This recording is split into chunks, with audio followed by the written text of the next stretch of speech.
Жыл басталғалы бері 5 адам тұтынушы ретінде құқығы бұзылғанына шағымданған. Үшеуінің шағымы тиісті мекемелерге жіберілсе, біреуінің арызы қанағаттандырылды. Бұл көрсеткіш өткен жылмен салыстырғанда 2 есеге төмен. Жауапты департамент мамандары тұрғындардан түсетін арыз шағымдардың санын азайту үшін 90 сайын түсіндірме жұмыстарын жүргізіп отырады. Тіпті тиісті органдармен бірге дөңгелек үстелдер өткізіп, кәсіпкерлерге заңнаманы түсіндіреді. Облыстық тұтынушылардың құқықтарын қорғау департаментінің басшысы Мұрат Түменбайдың айтуынша, 2023 жылға дейін шағын кәсіпкерлікті тексеру тоқтатылды. Алайда шағым түскен жағдайда кәсіпкерлерге түсініктеме хат жолданады.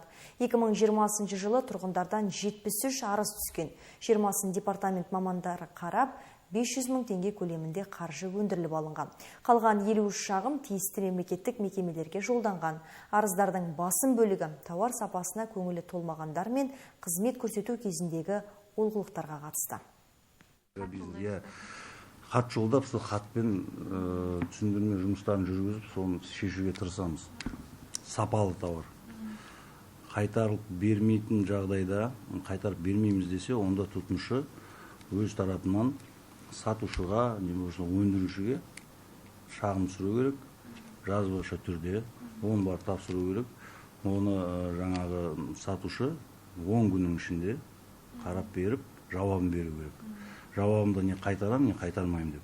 Қайтармайым деген жағдайда онда бізге арыз шағымдану керек. Бірақ оның ішінде енді 7-8 тауарлар бар. 14 күннің ішінде қайтып келмейтін, ол медициналық бұйымдар, жаңағы медициналық заттар, одан кейін жаңағы метрлеп сатылатын дүниелер.